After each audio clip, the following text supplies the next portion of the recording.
পশ্চিমবঙ্গের প্রশাসনিক অলিন্দে কি রাতারাতি বদলে গেল দৃশ্যপট? সোশ্যাল মিডিয়ায় ভাইরাল এই ছবি ঘিরে এখন তোলপাড় রাজ্য রাজনীতি। এক যুগেরও বেশি সময় পর বাংলার মুখ্যমন্ত্রীর অফিসিয়াল লেটার হেড এবং নাম ফলকে দেখা গেল এক আমূল পরিবর্তন। ছবির নিচের অংশটি দেখুন, যা ছিল প্রাক্তন মুখ্যমন্ত্রী মমতা বন্দ্যোপাধ্যায়ের সময়কার। সেখানে ব্যবহার করা হতো রাজ্যের নিজস্ব ব্র্যান্ডিং বিশ্ব বাংলা লোগো, যা ছিল আঞ্চলিকতাবাদের প্রতীক। আর ওপরের নতুন ফরম্যাটটি বর্তমান মুখ্যমন্ত্রী শুভেন্দু অধিকারীর, যেখানে বিশ্ব বাংলা লোগো সরিয়ে সগৌরবে ফিরিয়ে আনা হয়েছে ভারতের জাতীয় প্রতীক অশোক স্তম্ভ। বিশ্লেষকরা বলছেন, তৃণমূলের জামানায় যেখানে আঞ্চলিক সংস্কৃতিকে সামনে রাখা হয়েছিল, সেখানে বিজেপির নতুন সরকার প্রথম দিন থেকেই নেশন ফার্স্ট বা জাতীয়তাবাদী দর্শনকে তুলে ধরতে এই পুনর্ব্যবহার শুরু করছে। এবারে নজর দিন আরেকটি অত্যন্ত বিতর্কিত ও সূক্ষ্ম পরিবর্তনের দিকে।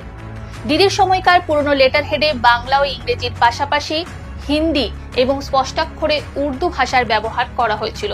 কোনো প্রাতিষ্ঠানিক বাধ্যবাধকতা ছাড়াই কেন সরকারি নথিতে উর্দুকে জায়গা দেওয়া হলো? তৎকালীন বিরোধী শিবির তথা সমালোচকদের মতে এটা কোনো প্রশাসনিক প্রয়োজন ছিল না, এটা ছিল এক চরম ভোট ব্যাংক এবং তুষ্টিকরণের রাজনীতি।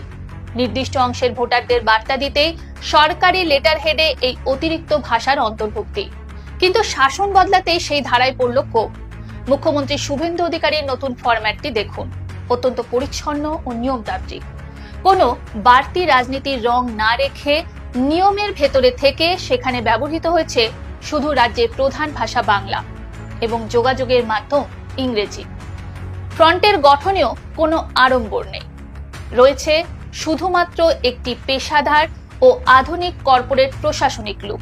এই রূপান্তরই বলে দিচ্ছে, বাংলায় শুধু মুখ্যমন্ত্রী বদলাননি, বদলে গেছে প্রশাসনের কাজের ধরন এবং দর্শনও। সরকারের এই ভিজুয়াল পরিবর্তনকে আপনি কিভাবে দেখছেন? কমেন্ট করে জানান আমাদের।